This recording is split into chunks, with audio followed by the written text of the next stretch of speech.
قال النبی صلی اللہ علیہ وسلم خیرکم من تعلم القرآن وعلمہ۔ میں نے ابھی حدیث شریف پڑھی ہے، یہ حدیث شریف بخاری شریف کی ہے۔ امام بخاری رحمۃ اللہ علیہ نے اپنی صحیح البخاری میں اس حدیث کو نقل کیا ہے، مشہور حدیث ہے۔ ترجمہ یہ ہے، تم میں سب سے بہتر وہ شخص ہے جو قرآن کریم کو سیکھے اور سکھائے۔ حضرت شیخ الحدیث مولانا زکریا نور اللہ مرقدہ اس حدیث شریف کی شرح میں لکھتے ہیں کہ ادنا درجہ تو قرآن کو سیکھنے کا یہ ہے کہ فقط اس کے الفاظ سیکھے اور سکھائے، فقط اس کے الفاظ سیکھے اور سکھائے، اور اعلیٰ درجہ یہ ہے کہ اس کو معنی مطلب کے ساتھ سیکھے اور معنی مطلب کے ساتھ سکھائے۔ خیر، چاہے الفاظ سیکھ رہا ہو یا سکھا رہا ہو، یا معنی تفسیر کے ساتھ سیکھ رہا ہو یا سکھا رہا ہو، خیر امت میں دونوں داخل ہیں، فضیلت میں دونوں داخل ہیں۔ اللہ کے رسول نے فرمایا، تم میں سب سے بہتر وہ شخص ہے جو قرآن سیکھے یا دوسروں کو سکھائے۔ اب آپ یہ کہیں گے تبلیغ والے تو یہ بتاتے ہیں قرآن کی آیت کنتم خیر امۃ اخرجت للناس تأمرون بالمعروف وتنہون عن المنکر وتؤمنون باللہ، کہ تم میں سب سے بہترین امت وہ ہے، تم خیر امت ہو اس وجہ سے کہ تم اچھائی کا کام کرتے ہو اور برائیوں سے روکتے ہو، اچھے کاموں کا حکم دیتے ہو اور برائیوں سے روکتے ہو۔ تو ان میں کوئی تضاد نہیں ہے۔ علماء نے لکھا ہے یہ سب دین کے شعبے ہیں، چاہے وہ دعوت و تبلیغ ہو، چاہے وہ قرآن کا سیکھنا یا سکھانا ہو، چاہے وہ خانقاہ میں بیٹھ کر اصلاح خلق کا کام کرنا ہو، یہ سب دین کے شعبے ہیں۔ مدرسے میں پڑھنے پڑھانے والا اگر یہ کہنے لگ جائے میں ہی سب سے افضل کام کر رہا ہوں اور میں ہی سارے دین کے کام کرنے والوں میں سب سے افضل ہوں اور سب سے بڑا ہوں، سب سے بڑھ کر ہوں، یہ بھی غلط ہے۔ اور دعوت و تبلیغ میں لگنے والا اگر یہ کہہ رہا ہے میں ہی سب سے زیادہ دین کا کام کر رہا ہوں، میں ہی سب سے افضل کام کرتا ہوں، یہ بھی غلط ہے۔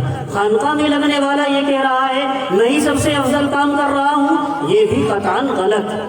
حضرت مفتی احمد خان پوری صدر مفتی جامعہ تعلیم الدین ٹھاویل گجرات، انہوں نے اس پر مستقل تصنیف کی، مستقل کتاب لکھی ہے کہ راہ اعتدال کے نام سے فتویٰ بھی چھپا ہے، مستقل کتاب کی شکل میں۔ یہ سب دین کے شعبے ہیں اور ان میں ہم نے غلو پیدا کر لیا ہے، لہذا غلو زیادتی سے بچنا چاہیے۔ یہ تو اللہ کی طرف سے تقسیمات ہے اور سب دین کے کام ہیں، اللہ جس کام کے لیے جس کو چاہتا ہے منتخب کر لیتا ہے۔ تو دوستو، ہر ایک کی اپنی اپنی جگہ پر فضیلت ہے۔ آپ کو جس شعبے میں لگنے کا موقع مل رہا ہے آپ اس دین کے کام میں لگیے اور اس سے فائدہ اٹھائیے۔ ظاہر ہے یہاں چھوٹے چھوٹے بچے قرآن پڑھتے ہیں، ناظرہ پڑھتے ہیں، حفظ کرتے ہیں، ان کی بھی وہ بہت بڑی فضیلت ہے، اور اس فضیلت کو حاصل کرنے کے لیے ہمیں مدرسے میں بچوں کو بھیجنا چاہیے، اپنے بچوں کو ناظرہ قرآن پڑھانا چاہیے۔ ناظرہ قرآن تو کم از کم بہت ضروری ہے۔ بعض علماء نے لکھا ہے جو مسلمان ناظرہ قرآن کریم بھی نہیں پڑھا ہوا ہے اس کے مرتد ہونے کا خطرہ ہے، اس کے ایمان سے پھر جانے کا خطرہ ہے۔ ناظرہ تو کم از کم ہر مسلمان کو پڑھانا چاہیے۔ خیر، دیکھو امام غزالی رحمۃ اللہ علیہ کی کتاب ہے احیاء العلوم، میں اس میں پڑھ رہا تھا، حضرت نے ایک واقعہ لکھا ہے اور بڑا اہم ہے۔ حضرت شقیق بلخی رحمۃ اللہ علیہ جو درس و تدریس کا کام کرتے تھے، ان کے شاگرد تھے حاتم اصم رحمۃ اللہ علیہ۔ تو حاتم اصم رحمۃ اللہ علیہ نے حضرت شقیق بلخی کی خدمت میں رہ کر 33 سال تک علم دین حاصل کیا۔ کتنے سال تک؟ 33 سال تک۔ 33 سال کا زمانہ کوئی کم نہیں ہوتا۔ ہم تو 2 سال کے بچے کو حفظ کرا کر سوچتے ہیں بس دین بہت پڑھ لیا ہے۔ 33 سال کا زمانہ کوئی کم نہیں ہوتا۔ 33 سال تک شقیق بلخی کی خدمت میں علم حاصل کرتے رہے۔ اور خوب علم سیکھا. پہلے قرآن سیکھا، اس کے بعد مسائل سیکھے، تفسیر سیکھی، حدیث سیکھی.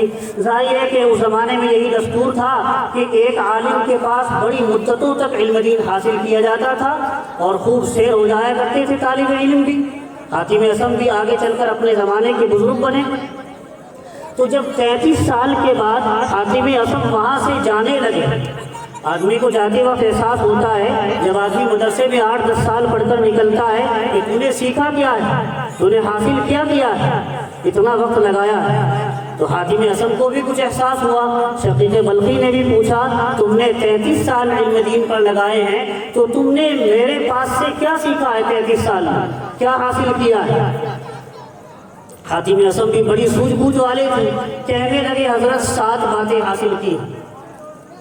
شقیق بلخی کہنے لگے کل 7 ہی باتیں حاصل کی ہیں. 33 سال تک میں نے تم پر اتنی محنت کی ہے، تمہیں حدیث سکھائی ہے، تفسیر سکھائی ہے، مسائل سکھائے ہیں، شریعت سکھائی ہے، تم نے صرف 7 ہی باتیں سیکھی. کہنے لگے حضرت 7 ہی سیکھی. شقیق بلخی نے کہا اچھا بتا تو وہ 7 باتیں کون سی. تو حاتم اصم نے ان کو گنوانا شروع کی. میں نے نوٹ کر ان کو ایک کاغذ پر نوٹ بھی کر لیا ہے نمبر کے اعتبار سے. پہلی بات حاتم اصم نے اپنے استاذ کو بتائی کہ میں نے پوری شریعت آپ سے 33 سال سیکھنے کے بعد پہلی چیز جو حاصل کی ہے وہ یہ کیا ہے.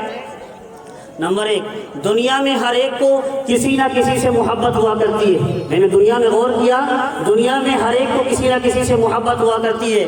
کسی کو بیوی سے محبت، کسی کو اولاد سے محبت، کسی کو دولت اور عہدے سے محبت.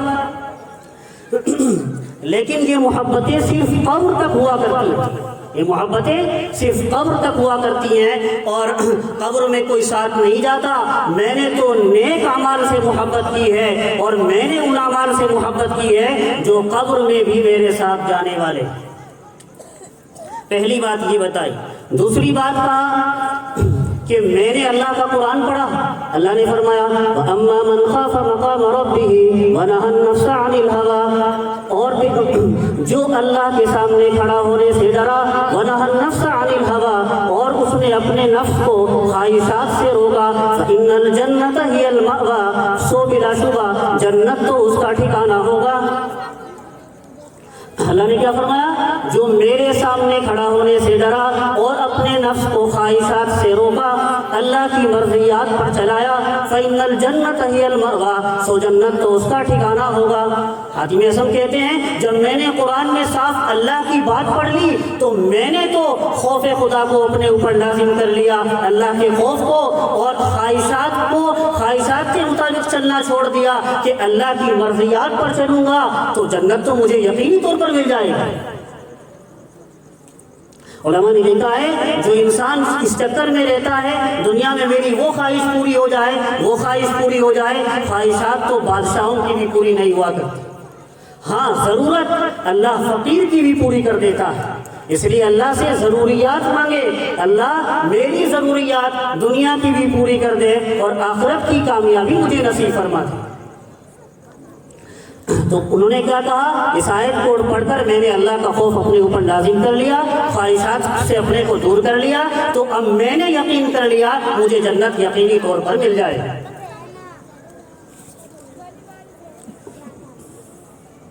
نمبر 3، بہت عام باتیں ہیں. تیسری بات انہوں نے کہی میں نے دنیا پر نظر کی. لوگ دنیا میں حسد کرتے ہیں، لوگ دنیا میں حسد کرتے ہیں. کسی کو دولت سے حسد ہے، اس کو یہ دولت کیوں مل گئی. کسی کو عہدے سے حسد ہے کہ اس کو یہ عہدہ کیوں مل گیا. کسی کو اولاد سے حسد ہے، ارے اس کے اولاد کیوں پیدا ہو گئی، ہمارے تو اولاد نہیں ہوئی. کسی کو کسی چیز سے حسد ہے، کسی کو کسی چیز سے حسد ہے. دنیا میں آپ ظاہر خود غور کر کے دیکھ لیں، آج کا زمانہ بھی یہی ہے. کہتے جتنے لڑائی جھگڑے دنیا میں ہوتے ہیں سب حسد کی وجہ سے ہوتے ہیں. اور میں نے اللہ کا قرآن پڑھا، نحن قسمنا بینہم معیشتہم، اللہ نے فرمایا ہم نے انسانوں کی روزی کو تقسیم کر دیا. جب اللہ کی طرف سے روزی ہو یا اور چیزیں ہوں، جب اللہ کی طرف سے بندوں کے لیے تقسیم ہو چکی ہے، جس کو جتنا ملنا ہے اس کے مقدر میں لکھا جا چکا ہے، تو حسد کرنے سے کیا فائدہ ہے؟ حسد کرنے سے کیا فائدہ ہے؟ بلکہ حسد کا تو نقصان ہے۔ حدیث میں آیا ان الحسد یاکل الحسنات کما یاکل الحطب والنار، اللہ کے رسول علیہ السلام نے ارشاد فرمایا حسد تو نیکیوں کو ایسے کھا جاتا ہے جیسے آگ لکڑی کو کھا جاتا ہے۔ پہلے تو ہمارے پاس خود نیکیاں نہیں ہیں، نیک اعمال نہیں ہیں، اور ہم دوسروں سے حسد کرتے پھرتے ہیں، جو نیک اعمال ہیں ان کو بھی برباد کر دیتے ہیں۔ حسد تو ایک بہت بری بلا ہے۔ حسد کے بارے میں علماء نے یہاں تک لکھا ہے جو حاسد ہوتا ہے اس کا دنیاوی نقصان یہ ہے اس کو دنیا میں راحت و سکون نہیں ملتا ہے، وہ جلتا ہی رہتا ہے۔ اور دوسرا یہ ہے کہ حاسد تقسیم الہی پر اعتراض کرتا ہے، گویا جو اللہ کی تقسیم ہے اس پر گویا اعتراض کر رہا ہے حسد کر کے، تو اس اعتبار سے وہ اللہ کا بہت بڑا نافرمان ہے۔ کہہ رہے ہیں میں اللہ کی تقسیم پر راضی ہو گیا، میں جس کو جو چیز دیکھتا ہوں دولت عہدہ میں سمجھتا ہوں اللہ نے اس کے مقدر میں لکھی تھی اسے مل گئی، جو میرے مقدر میں لکھا تھا مجھے مل گیا، میں اللہ کی تقسیم پر راضی ہو گیا، تو میرے اندر سے حسد ہی ختم ہو۔ یہ تیسری چیز فرمائی۔ چوتھی چیز انہوں نے کہا میں نے یہ حاصل کی ہے، میں نے اللہ کا قرآن پڑھا،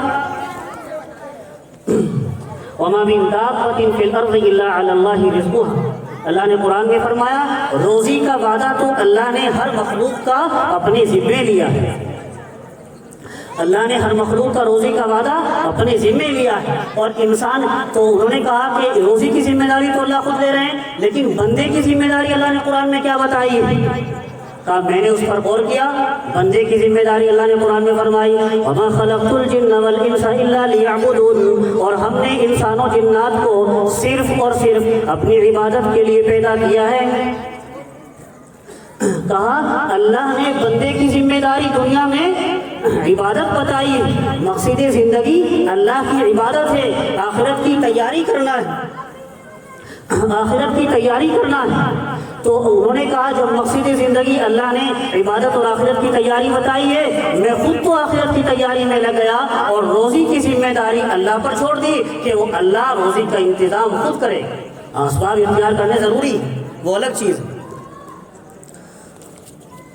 یہ چار چیزیں ہوئی تھی۔ پانچویں چیز انہوں نے یہ کہا دنیا میں ہر شخص چاہتا ہے مجھے عزت مل جائے، مجھے شہرت مل جائے، مجھے نوکری مل جائے، مجھے سرکاری نوکری مل جائے، لاکھ روپے تنخواہ ہو جائے گی، عزت ملے گی، دنیا کے کوٹھی بنگلے مل جائیں، گاڑیاں مل جائیں۔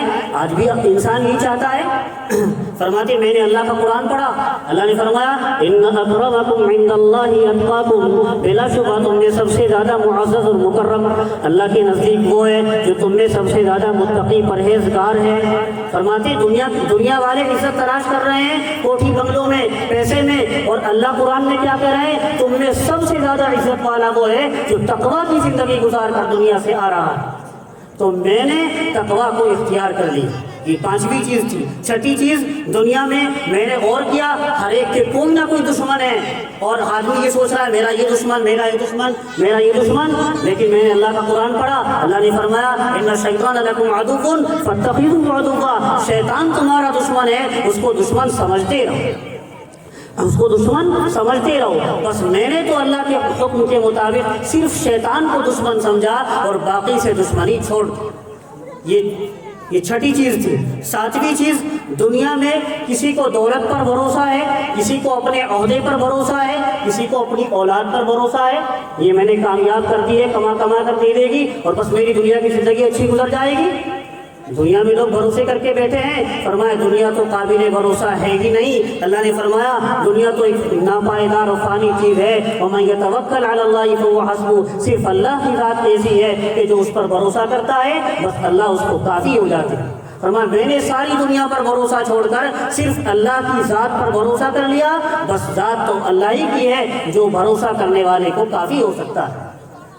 یہ 7 باتیں انہوں نے فرمائی.